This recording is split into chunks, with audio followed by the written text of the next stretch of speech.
Dear Esther, the morning after I was washed ashore, salt in my ears, sand in my mouth, and the waves always at my ankles, I felt as though everything had conspired to this one last shipwreck. I remembered nothing but water, stones in my belly and my shoes, threatening to drag me under to where only the most listless of creatures swim.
Those islands in the distance, I am sure, are nothing more than relics of another time, sleeping giants, somnambulist gods laid down for a final dreaming.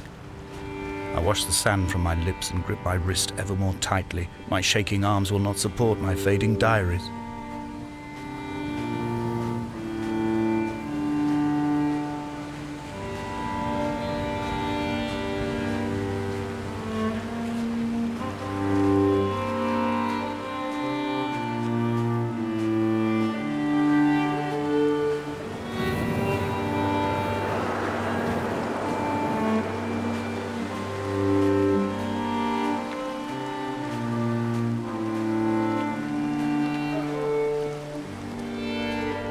Dear Esther, I found myself to be as featureless as this ocean, as shallow and unoccupied as this bay, a listless wreck without identification. My rocks are these bones, and a careful fence to keep the precipice at bay. Shot through me caves, my forehead a mount.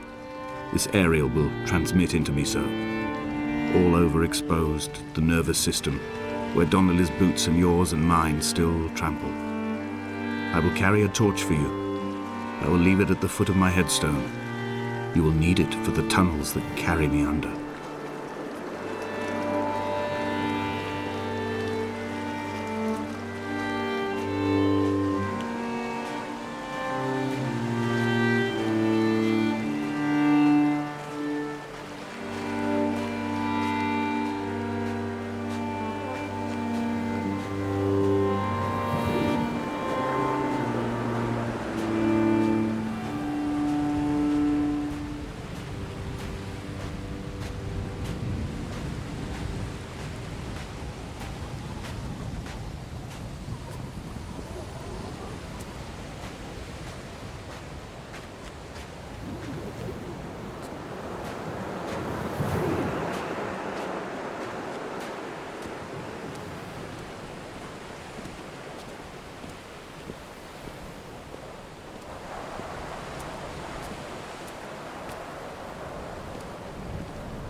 The mount is clearly the focal point of this landscape.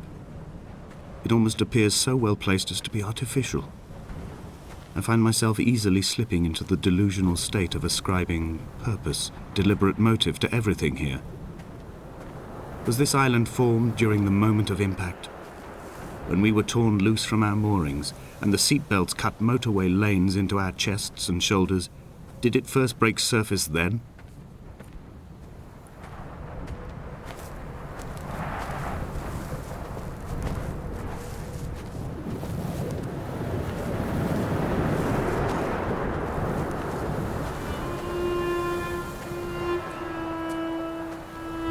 When someone had died or was dying, or was so ill they gave up what little hope they could sacrifice, they cut parallel lines into the cliff, exposing the white chalk beneath. You could see them from the mainland or the fishing boats, and know to send aid or impose a cordon of protection, and wait a generation until whatever pestilence stalked the cliff paths died along with its hosts. My lines are just for this: to keep any would-be rescuers at bay. The infection is not simply of the flesh.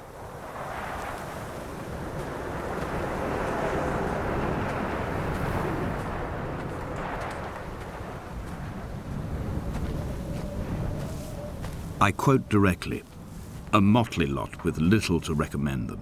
I have now spent 3 days in their company. That is, I fear, enough for any man not born amongst them. Despite their tedious inclination to quote scripture, they seem to me the most God-forsaken of all the inhabitants of the outer isles.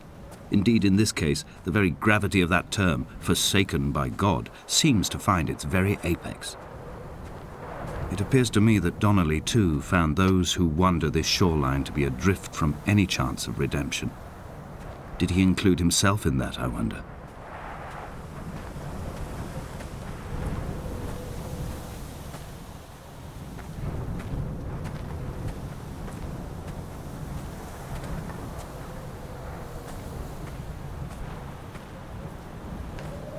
Dear Esther, I met Paul. I made my own little pilgrimage. My Damascus, a small semi-detached on the outskirts of Wolverhampton. We drank coffee in his kitchen and tried to connect to one another. Although he knew I hadn't come in search of an apology, reason or retribution, he still spiraled in panic, thrown high and lucid by his own dented bonnet. Responsibility had made him old. Like us, he'd already passed beyond any conceivable boundary of life. This hermit, this seer, this distant historian of bones and old bread, where did he vanish to? Why, asked the farmers. Why, asked Jacobson. Why bother with your visions at all, if you're just to throw your arms up at the cliff and let it close in behind you and seal you into the belly of the island, a museum shut to all but the most devoted?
He still maintains he wasn't drunk, but tired.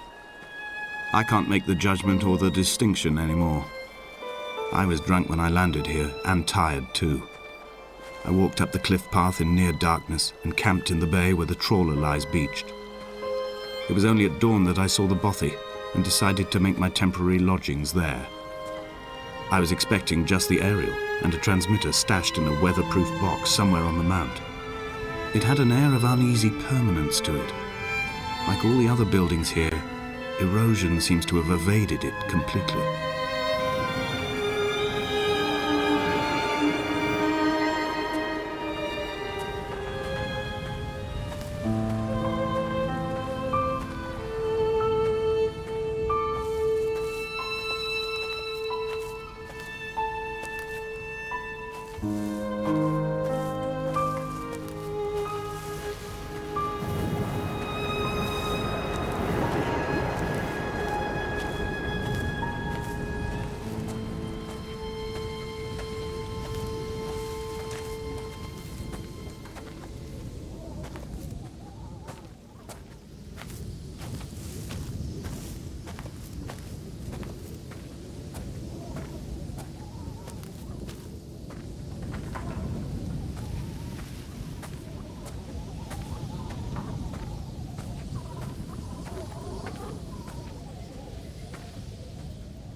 Dear Esther, I have now driven the stretch of the M5 between Exeter and Bristol over 21 times.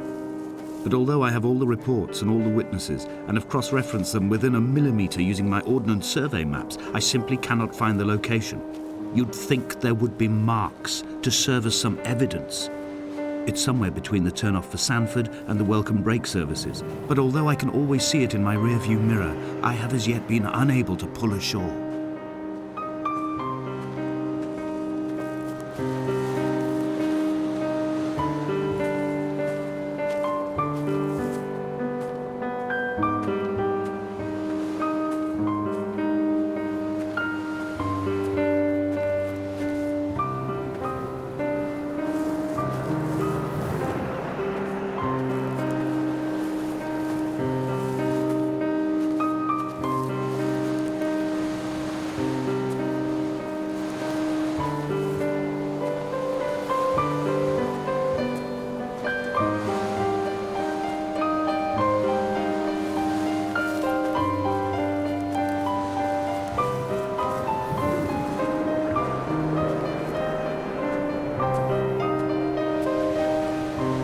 It's only at night that this place makes any sluggish effort at life.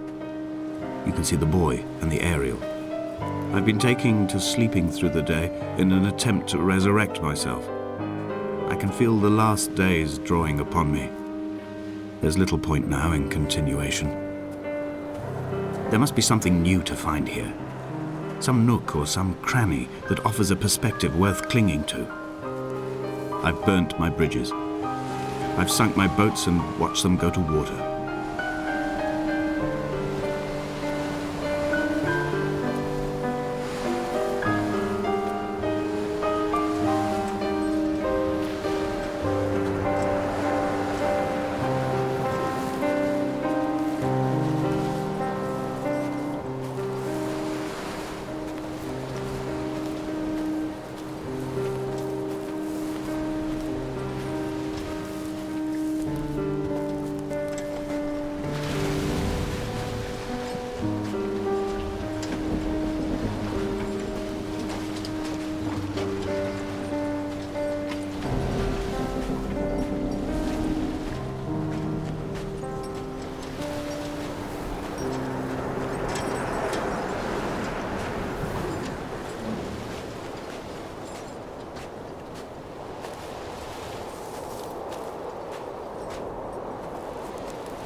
I had kidney stones, and you visited me in the hospital.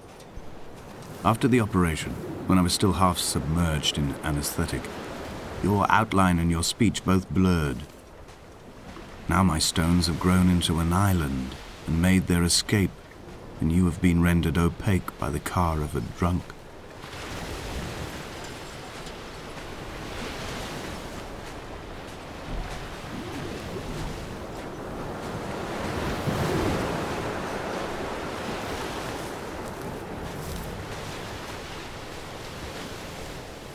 There must be a hole in the bottom of the boat. How else could new hermits have arrived?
Is this what Paul saw through his windscreen? Not Lot's wife looking over her shoulder, but a scar in the hillside, falling away to black forever.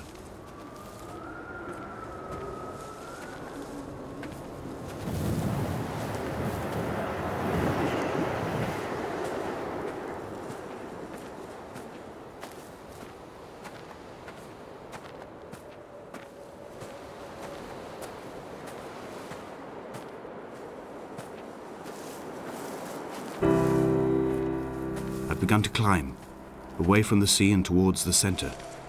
It is a straight line to the summit, where the evening begins to coil around the aerial and squeeze the signals into early silence. The bothy squats against the mount to avoid the gaze of the aerial. I too will creep under the island like an animal and approach it from the northern shore.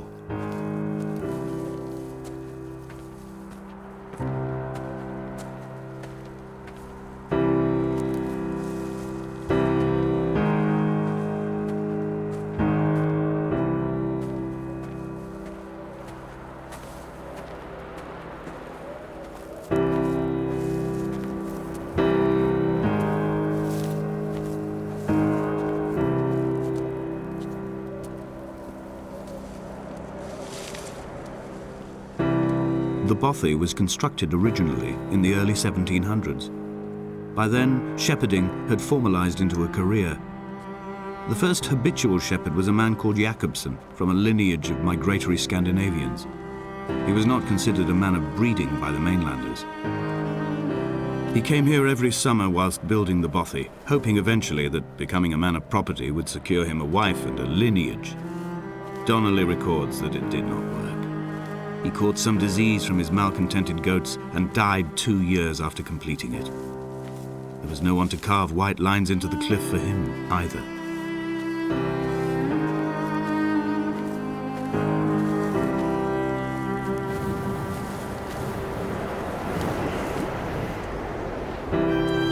My heart is landfill.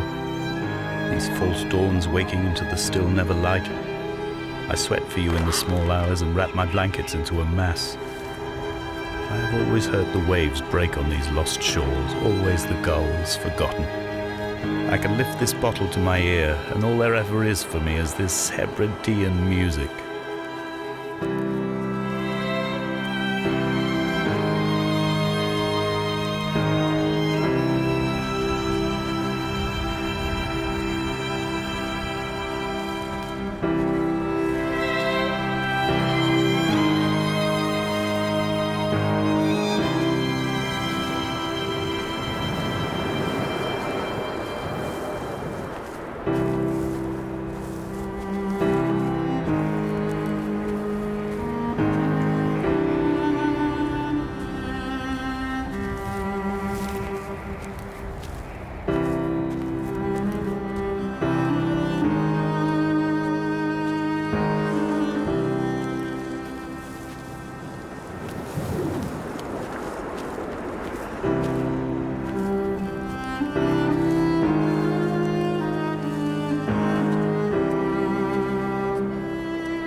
Jakobsen's ribcage, they told Donnelly, was deformed, the result of some birth defect or perhaps a traumatic injury as a child. Brittle and overblown it was, and desperately light. Perhaps it was this that finally did for him, unable to contain the shattering of his heart. In half-light, his skeleton a discarded prop, a false and calcified seabird.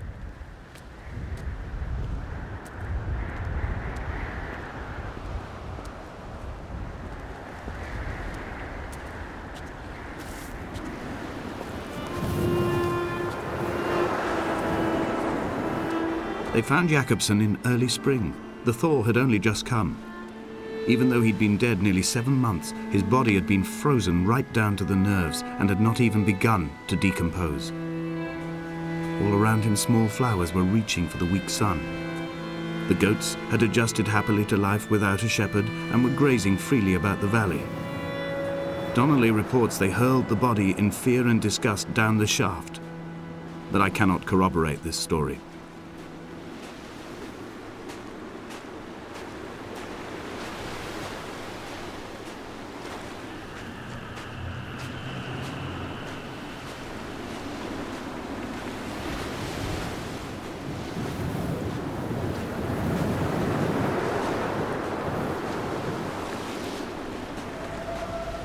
Climbing down to the caves, I slipped and fell and have injured my leg. I think the femur is broken. It is clearly infected. The skin has turned a bright, tight pink, and the pain is crashing in on waves, winter tides against my shoreline, drowning out the ache of my stones. I struggled back to the bothy to rest, but it has become clear that there is only one way this is likely to end. The medical supplies I looted from the trawler have suddenly found their purpose. They will keep me lucid for my final ascent.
From here, this last time, I have understood there is no turning back.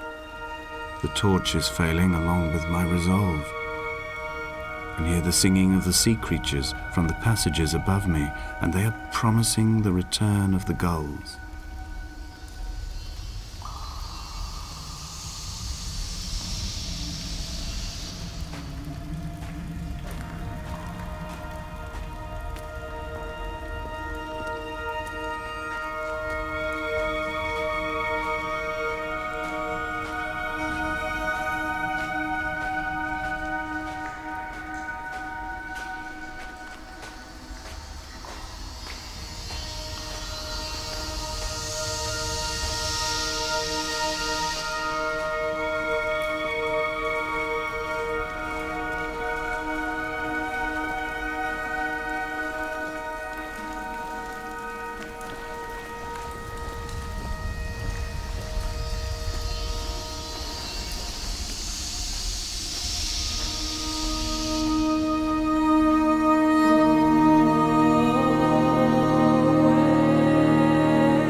There is no other direction, no other exit from this motorway.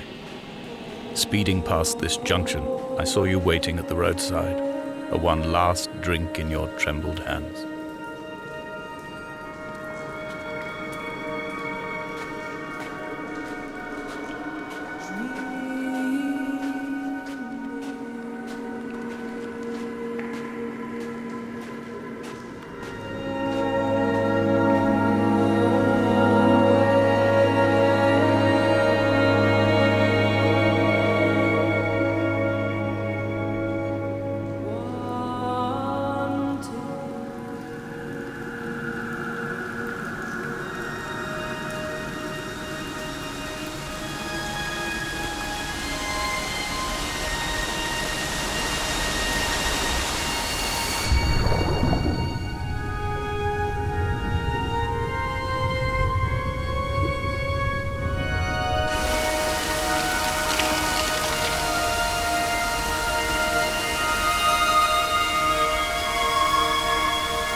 I am traveling through my own body, following the line of infection from the shattered femur towards the heart. I swallow fistfuls of painkillers to stay lucid. In my delirium, I see the twin lights of the moon and the Ariel shining to me through the rocks.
This is a drowned man's face reflected in the moonlit waters. It can only be a dead shepherd who has come to drunk drive you home.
wish I could have known Donnelly in this place. We would have had so much to debate. Did he paint these stones or did I? Who left the pots in the hut by the jetty? Who formed the museum under the sea? Who fell silently to his death into the frozen waters? Who erected this godforsaken aerial in the first place? Did this whole island rise to the surface of my stomach, forcing the gulls to take flight?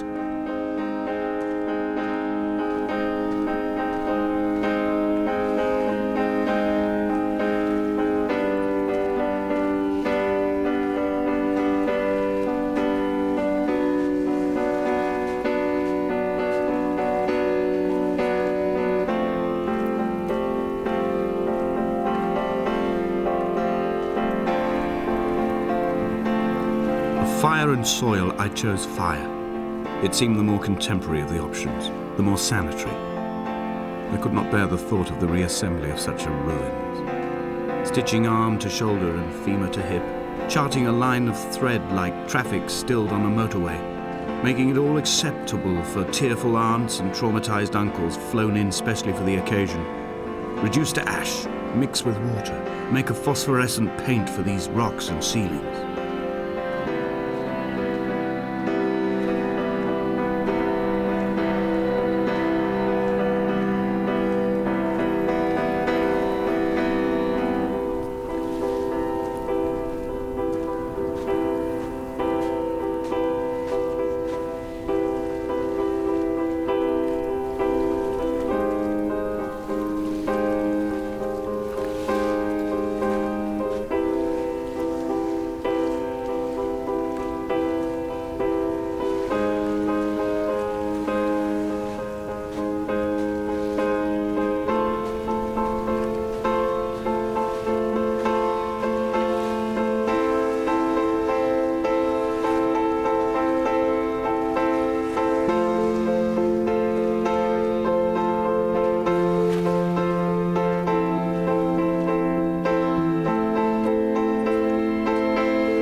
There were chemical stains on the tarmac, the leak of air conditioning, brake fluid and petrol.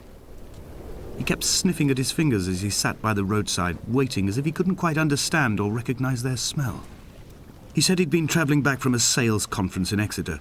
He'd stopped for farewell drinks earlier, but had kept a careful eye on his intake. You could hear the sirens above the idling traffic.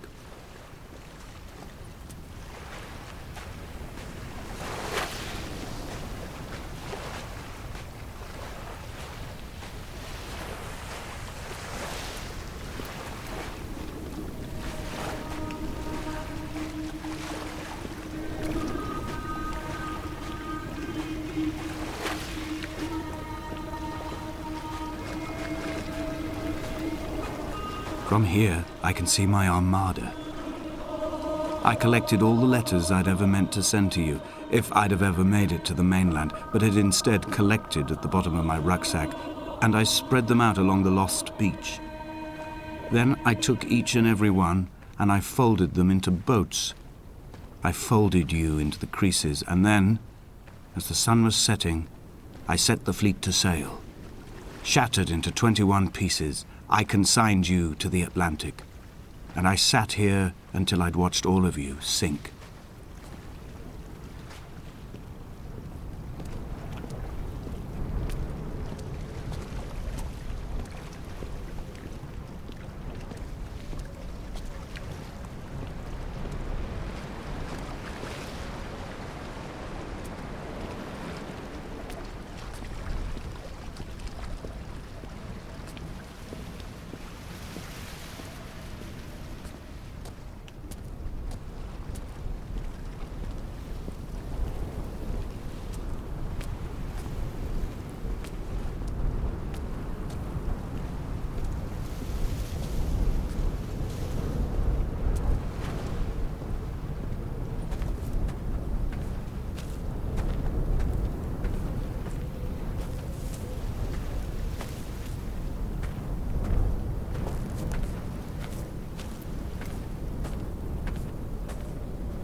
A sound of torn metal, teeth running over the edge of the rocks, a moon that casts a signal as I lay pinned beside you, the ticking of the cooling engine, and the calling from a great height, all my mind as a bypass.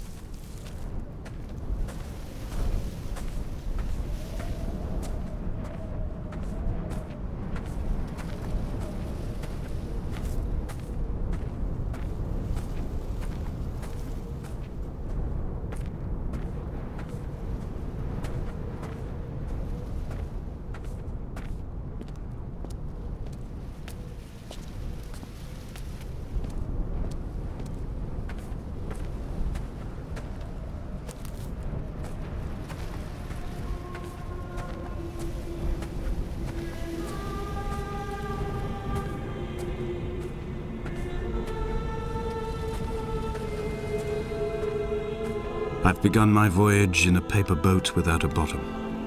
I will fly to the moon in it. I've been folded along a crease in time, a weakness in the sheet of life. Now you've settled on the opposite side of the paper to me. I can see your traces in the ink that soaks through the fiber, the pulped vegetation. When we become waterlogged and the cage disintegrates, we will intermingle. When this paper aeroplane leaves the cliff edge and carves parallel vapor trails in the dark, we will come together.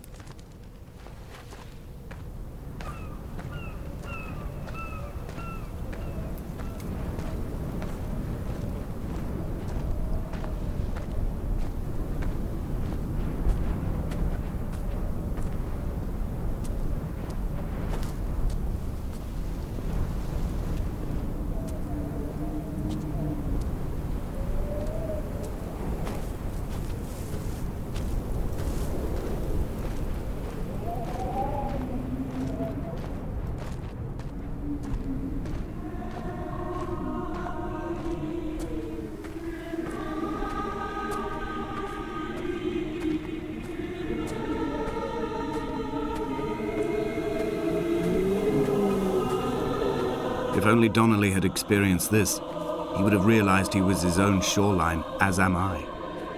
Just as I am becoming this island, so he became his syphilis. retreating into the burning synapses, the stones, the infection.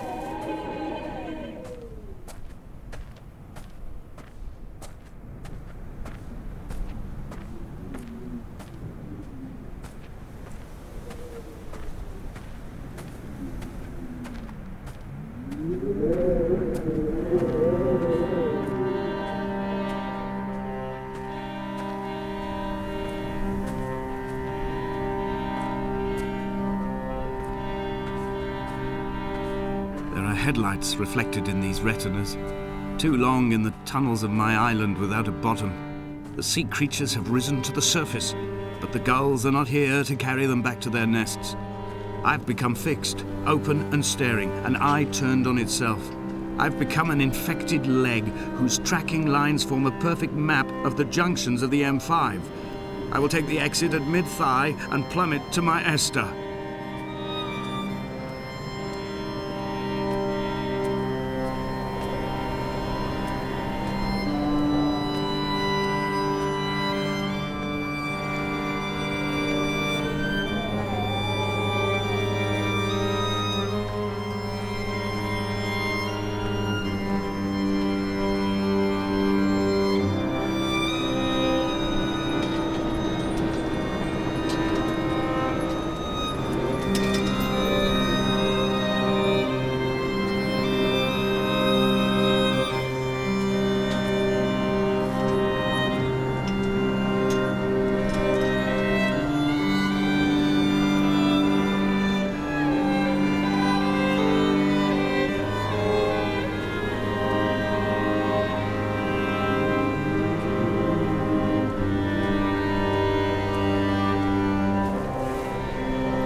Blind with panic, deaf with the roar of the caged traffic, heart stopped on the road to Damascus, Paul sat at the roadside hunched up like a gull, like a bloody gull, as useless and as doomed as a syphilitic cartographer, a dying goat herd, an infected leg, a kidney stone, blocking the traffic bound for Sanford and Exeter. He was not drunk, Esther. He was not drunk at all. All his roads and his tunnels and his paths led inevitably to this moment of impact. This is not a recorded natural condition. He should not be sat there with his chemicals and his circuit diagrams. He should not be sat there at all.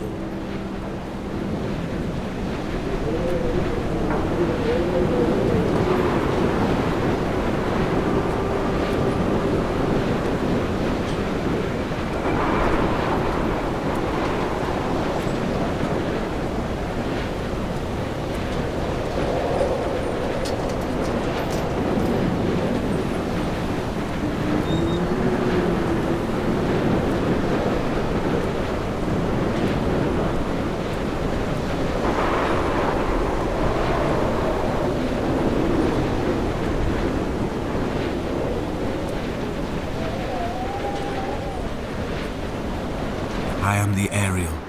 In my passing, I will send news to each and every star.